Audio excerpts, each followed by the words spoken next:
Shalom, selamat malam. Saya sangat bersuka cita pada malam hari ini di mana kita bisa bertemu kembali dalam program Sharing and Inspiring dalam segmen spesial akhir tahun karena inilah hari terakhir kita di tahun 2020 ya.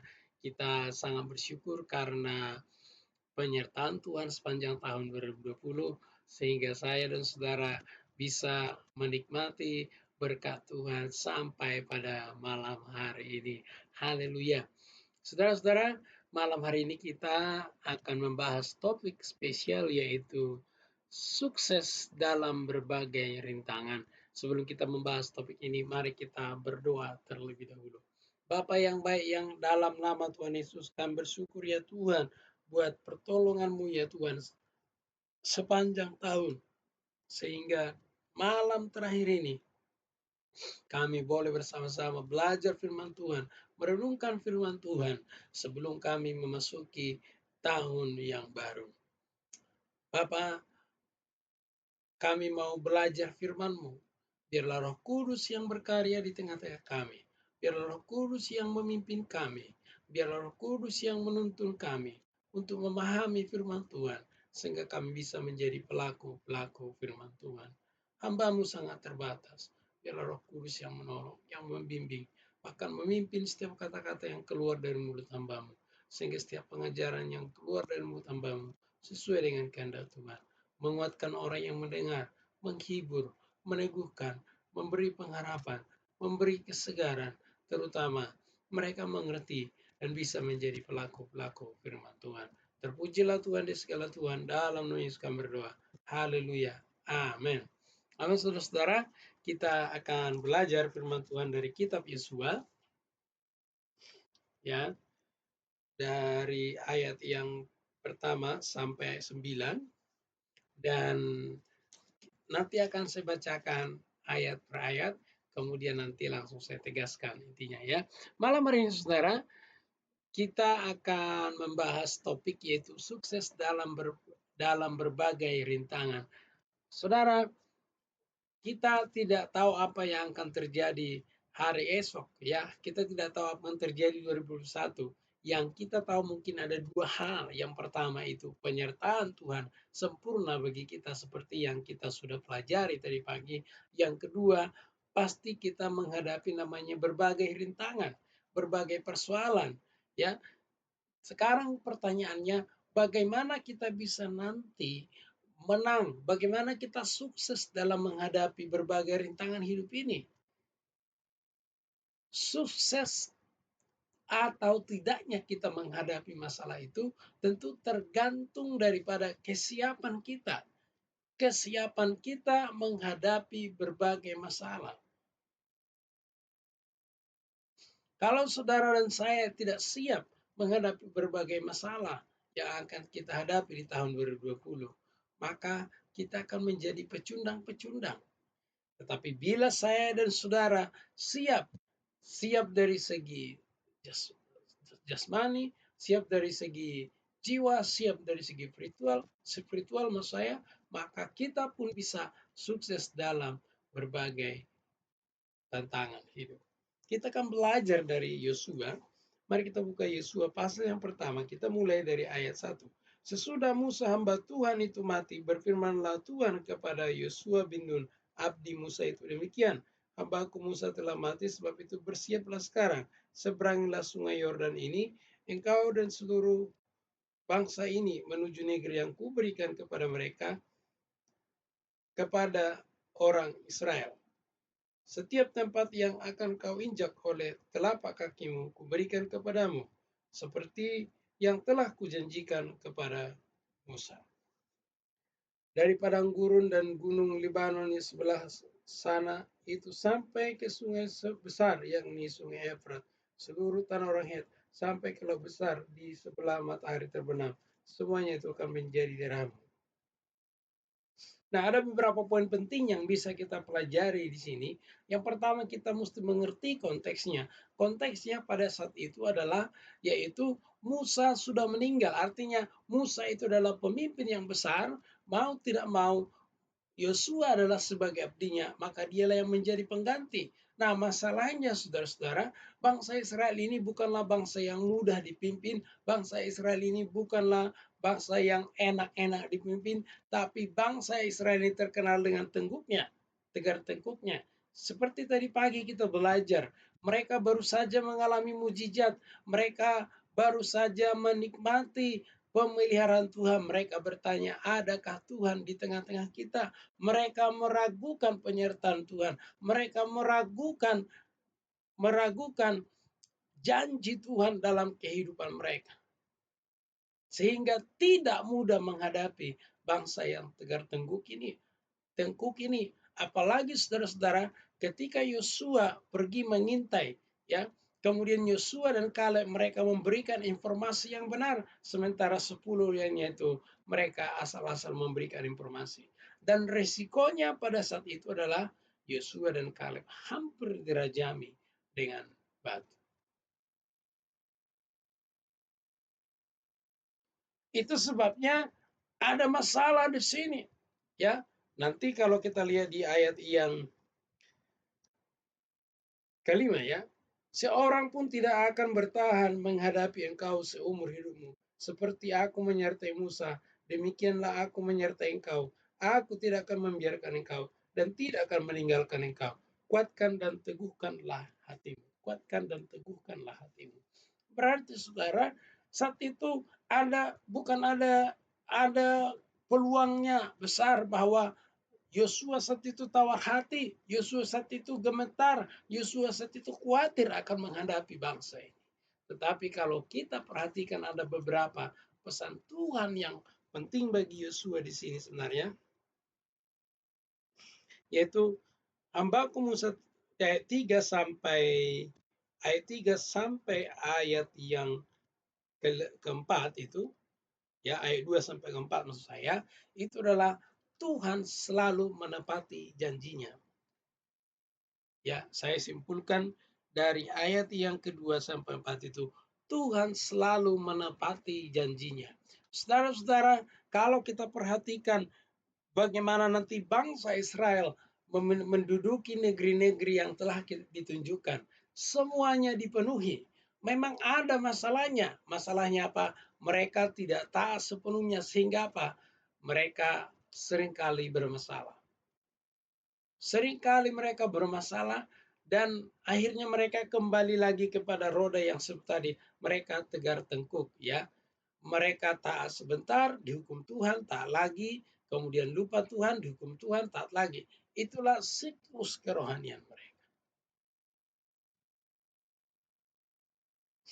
Maka saudara-saudara, yang perlu kita ketahui, ya, bagaimana kita menang dalam berbagai rintangan yang akan kita hadapi di tahun 2020, yaitu adalah ingatlah bahwa Tuhan selalu menepati janjinya. Di dalam Alkitab ini saudara ada ribuan janji Tuhan. Salah satu janjinya adalah jangan takut, ada 365 kali. Artinya sederhananya jangan takut. Tuhan berkata kepada kita setiap hari, jangan takut. Saudara-saudaraku, seperti yang saya katakan tadi, kita tidak tahu apa yang akan terjadi. Kita tidak tahu apa nanti peristiwa-peristiwa yang terjadi dalam 2021. Bahkan kita dengar saudara bahwa masih ada katanya nanti pandemi. Kalau ada lagi pandemi berarti ini bermasalah, kita ini datang bertubi-tubi. Tetapi saya mau katakan saudara-saudara, saya mau katakan bagi kita, sekalipun kita tidak tahu apa yang akan terjadi, sekalipun kita tidak tahu, tidak terprediksi apa yang akan terjadi, yang utama marilah kita pegang janji Tuhan. Mari kita pegang janji Tuhan dalam segala keadaan. Apapun nanti tantanganmu, apapun nanti masalahmu, ingatlah bahwa Tuhan selalu menepati janjinya. Oleh karena Tuhan selalu menepati janjinya, maka kita bisa berpegang pada janji-janjinya. Tadi saya katakan bahwa dalam Alkitab tertulis, jangan takut sebanyak 365 kali. Artinya setiap hari Tuhan berkata jangan takut. Demikian juga nanti ketika kita masuk pada tahun 2021, Tuhan juga berkata jangan takut setiap harinya. Oleh sebab itu, ada banyak janji-janji Tuhan di sini. Mari kita pegang janjinya itu. Mari kita klaim janjinya itu. Karena Tuhan yang kita sembah adalah Tuhan yang menepati janjinya. Yang selanjutnya, ayat kelima. Seorang pun tidak akan dapat bertahan menghadapi engkau seumur hidupmu. Sama seperti aku menyertai Musa, demikianlah aku menyertai engkau. Aku tidak akan membiarkan engkau dan tidak meninggalkan engkau. Kalau boleh saya katakan, yang kedua di sini adalah penyertaan Tuhan yang sempurna. Saat itu Yosua tentu khawatir, Yosua takut, Yosua gemetar karena dia akan memimpin bangsa itu. Dia tahu tegar tengkuknya bangsa itu. Tetapi sekalipun demikian, ya Tuhan mengasihinya. Sekalipun dia kecut, sekalipun mungkin hampir tawar hati, Tuhan tetap memberikan peneguhan bagi dia bahwa Tuhan menyertai Yosua sama seperti Musa, sama seperti Tuhan menyertai Musa. Saudara-saudara, janji yang sama, firman yang sama berlaku bagi kita, sama seperti Tuhan menyertai Musa dan Yosua. Demikianlah juga saudara dan saya akan disertai oleh Tuhan dalam menghadapi tahun 2021. Sekali lagi saya katakan kita tidak tahu apa yang terjadi, kita tidak bisa prediksi, tapi yang kita tahu apapun yang terjadi, Tuhan selalu menyertai kita karena Dia adalah Tuhan yang Immanuel. Penyertaannya selalu sempurna di dalam hidup kita. Ingatlah saudara-saudaraku, apapun nanti permasalahanmu, apapun nanti kendala hidupmu di tahun 2021, ingatlah baik-baik. Tuhan selalu setia, Tuhan selalu setia. Dia selalu setia. Ya, sekali dia berjanji menyertai kita, maka dia akan menyertai kita sampai selama-lamanya. Dia adalah Tuhan yang Immanuel. Apapun yang kita hadapi, dia adalah Tuhan yang Immanuel di dalam hidup kita. Jadi yang kedua, bagaimana kita bisa menang atas berbagai rintangan nanti di tahun 2021, yaitu kita mengandalkan penyertaan Tuhan dalam hidup kita. Selanjutnya kita bacakan saudara ayat yang kelima. Tadi sudah dibaca ya, ayat 6 sekarang ya. Kuatkan dan teguhkanlah hatimu sebab engkau yang akan memimpin bangsa ini memiliki negeri yang kujanjikan dengan bersumpah kepada nenek moyang mereka untuk diberikan kepada mereka. Di sini Tuhan tahu bahwa Yosua saat itu kecut, Yosua saat itu tawar hati, apalagi dia masih muda. Ya. Dia masih saat itu pengalamannya mungkin masih belum sebanyak Yosua. Nah, oleh sebab itu saat itu dia menjadi kecut dan tawar hati. Hal yang sama tentu bisa terjadi dalam kehidupan kita karena kesulitan berbagai rintangan termasuk dari berbagai informasi dari berbagai media yang kita dengar. Bisa saja itu menimbulkan rasa khawatir, bisa saja itu membuat kita rasa kecut, bisa saja itu membuat kita tawar hati, ya. Seperti kemarin saudara saya membaca bahwa pandemi berkata corona ini pandemi masih ada pandemi susulan, itu inti dari pembicaranya. Saudara, kalau ada pandemi susulan, betapa susahnya hidup ini, ya. Betapa susahnya hidup ini. Tentu itu berita, sekalipun berita, kadang-kadang berita itu sangat memengaruhi perasaan dan emosional kita, saudara-saudara. Ya, jadi apa yang mau saya katakan di sini? Ingatlah, saudara. Yang ketiga, kita harus meminta kekuatan daripada Tuhan. Kita minta kekuatan daripada Tuhan karena Tuhanlah sumber kekuatan kita. Karena Tuhanlah yang memampukan kita untuk menghadapi berbagai rintangan dalam hidup. Jadi kita harus kuatkan hati kita. Saya lanjutkan. Kuatkan dan teguhkanlah hatimu sebab engkau yang akan memimpin bangsa ini memiliki negeri yang kujanjikan dengan sumpah kepada nenek moyang mereka untuk diberikan kepada mereka. Jadi saudara-saudara,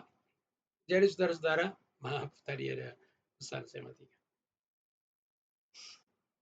Jadi saudara-saudara, mari kita kuatkan hati kita. Ya, kalau saudara merasa tidak mampu, mari kita minta kepada Tuhan. Biarlah Tuhan yang memberikan kekuatan. Kita kuatkan hati kita. Ya. Ayat yang ketujuh. Hanya kuatkan dan teguhkanlah hatimu dengan sungguh-sungguh. Bertindaklah hati-hati sesuai dengan hukum yang telah diperintahkan kepadamu oleh hambaku Musa. Jangan menyimpang ke kanan atau ke kiri, supaya engkau beruntung kemanapun engkau pergi. Jelas dikatakan, supaya engkau beruntung kemanapun engkau pergi. Di sini diperintahkan oleh Tuhan kepada Yosua supaya bertindak hati-hati sesuai dengan yang diperintahkan oleh hambaku Musa. Jangan menyimpang ke kiri ataupun ke kanan. Yang mau saya katakan di sini saudara-saudara, yaitu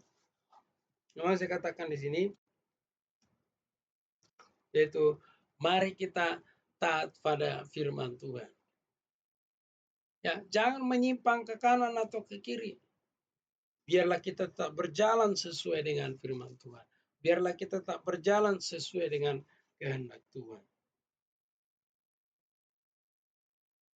Kalau misalnya saudara-saudara, kita nantinya ada dalam berbagai masalah ataupun rintangan, maka satu hal yang harus kita lakukan yaitu menguatkan hati kita. Tentu sebagai manusia kita terbatas. Kadang-kadang kita nggak bisa menguatkan diri sendiri. Mari kita berdoa. Mari kita minta Roh Kudus yang menolong kita, yang memampukan kita sehingga kita bisa terus berharap kepada Tuhan. Supaya engkau beruntung kemanapun engkau pergi. Mari kita lihat sama-sama arti kata beruntung.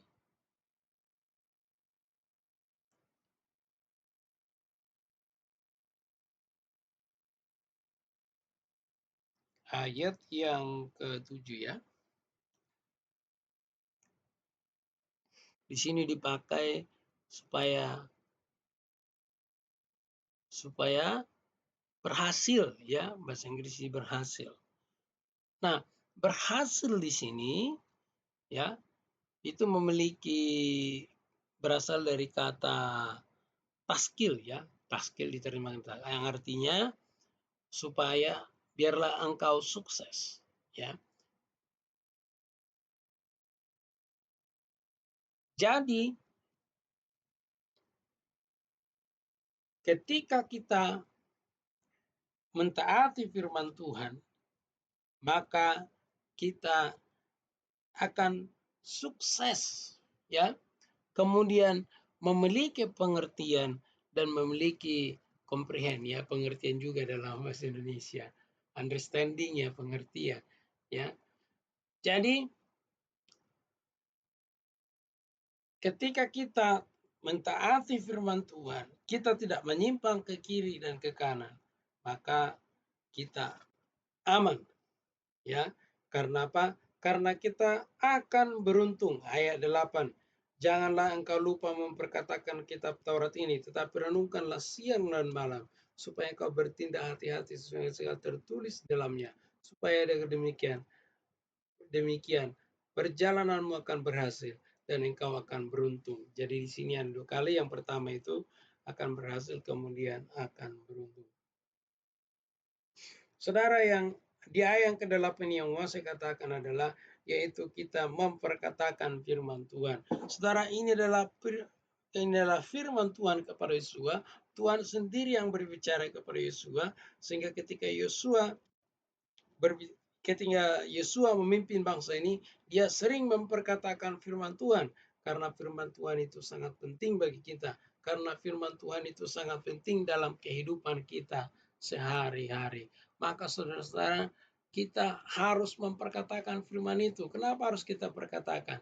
Karena iman timbul dari pendengaran. Saudara, semakin kita memperkatakan firman itu, maka iman kita semakin timbul. Jadi, mari kita perkatakan firman Tuhan.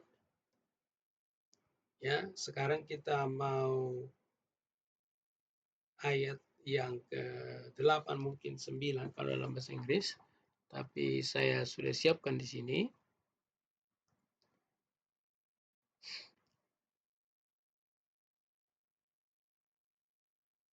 Ada satu kata yang menarik ya di sini, yaitu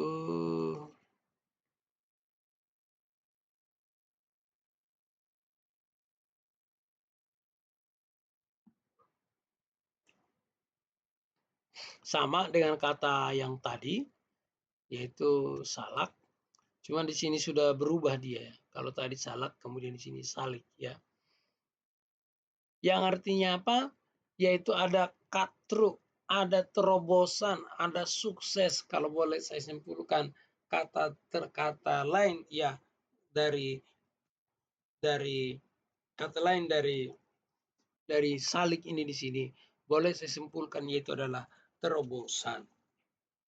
Saudara, kalau kita mau mengalami terobosan dalam kehidupan kita sehari-hari, khususnya sebagai anak Tuhan, maka kita harus banyak berdoa, harus banyak belajar firman Tuhan, harus melakukan firman Tuhan.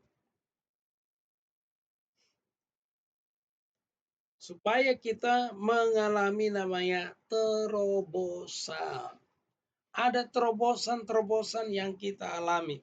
Itu sebabnya dia 9 katakan, bukankah telah perintahkan kepadamu, kuatkanlah, teguhkanlah hatimu. Jangan kecut dan taur hati, sebab Tuhan Allahmu menyertai engkau kemanapun engkau pergi. Jadi saudara-saudara, yang terakhir itu adalah dikatakan di sini, kuatkan dan teguhkanlah hatimu. Jangan kecut dan taur hati, sebab Tuhan Allahmu menyertai engkau kemanapun engkau pergi. Jadi saudara-saudara, kita tidak boleh kecut, kita tidak boleh tawar hati, sekalipun kita tidak tahu apa yang akan terjadi. Ya, hari esok yang utama kita di sini kita tahu yaitu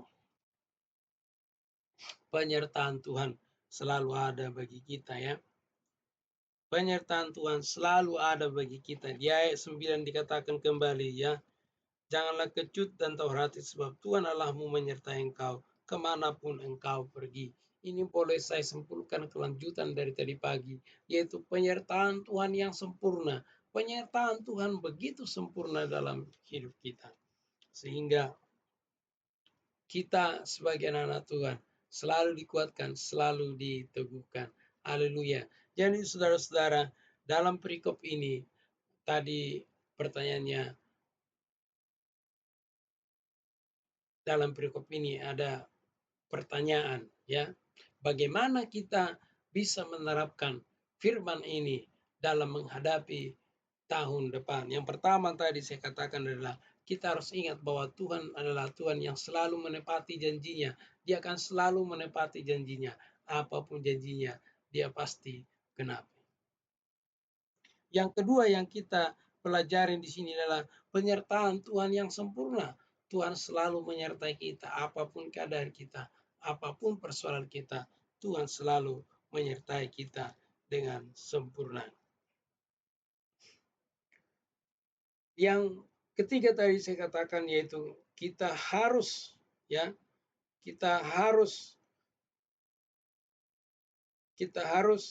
menguatkan hati kita, meneguhkan hati kita. Kalaupun misalnya ada rasa tawar hati, kalaupun ada rasa kecut, kita tidak perlu entertain, kita nggak perlu ladeni, ya, karena Tuhanlah yang akan memberikan kita kekuatan, yang meneguhkan kita sehingga kita bisa menang dari berbagai pencobaan. Kemudian ayat 7 katakan, hanya kuatkan dan teguhkan hatimu dengan sungguh-sungguh. Bertindaklah hati-hati sesuai dengan seluruh hukum yang telah diperintahkan kepadamu oleh hambaku Musa. Jangan menyimpang ke kanan atau ke kiri. Di sini kita dikatakan yaitu harus bertindak sesuai dengan firman Tuhan. Bertindak hati-hati sesuai dengan firman Tuhan. Kemudian masih ayat yang sama yang mau saya tegaskan di sini, jangan menyimpang ke kanan ataupun ke kiri. Ayat ke-8, jangan lupa memperkatakan kitab Taurat ini. Mari kita belajar memperkatakan firman Tuhan dalam berbagai tantangan ataupun rintangan yang kita hadapi. Amin untuk firman Tuhan malam hari ini. Mari kita berdoa. Bapa yang baik, dalam nama Tuhan Yesus kami bersyukur malam hari ini. Kami bisa melalui tahun ini semua karena penyertaan Tuhan dan perlindungan Tuhan serta kebaikan Tuhan di dalam kehidupan kami sepanjang tahun. Ampuni segala dosa dan pelanggaran kami. Sucikan kami dari setiap pelanggaran kami. Biarlah mata Tuhan berkenan kepada kami. Terima kasih Tuhan Yesus, terima kasih. Terpujilah Tuhan di segala Tuhan. Dalam nama Tuhan Yesus kami berdoa. Oleh sebab itu ya Tuhan, sebelum kami mengakhiri tahun ini, biarlah kami menerima kasih sayang daripada Bapa, pertolongan daripada Yesus Kristus menyertai kami hari ini sampai selama-lamanya. Dalam nama Yesus. Haleluya. Amin. Amin saudara-saudara. Sekali lagi saya katakan selamat menyambut tahun baru. Saya Dr. Tulomar mengucapkan selamat tahun baru bagi kita semua. Biar di tahun yang baru ini kita boleh merasakan kemenangan, sukacita, damai sejahtera, dan berkat-berkat rohani lainnya. Sekali lagi saudara-saudara, saya ucapkan terima kasih juga buat dukungannya, baik melalui like video yang saya upload di sini, kemudian juga saya melihat sudah beberapa membagikan, terima kasih banyak, dan juga terima kasih bagi Bapak Ibu yang sudah subscribe. Bila belum, ya silakan ditekan tombol subscribe-nya, kemudian aktifkan loncengnya, sehingga ketika saya upload video pengajaran firman Tuhan di sini, saudara-saudari bisa mengikutinya tanpa terketinggalan. Sekali lagi saya Dr. Tulung Marbun mengucapkan selamat tahun baru bagi kita semua. Bila ada kesalahan ataupun kekurangan saya, ya tolong untuk dimaafkan, diampuni, biarlah itu dilakukan dan kita masuk di tahun yang baru ini. Haleluya. Sekali lagi saya ucapkan shalom, selamat tahun baru bagi kita semua.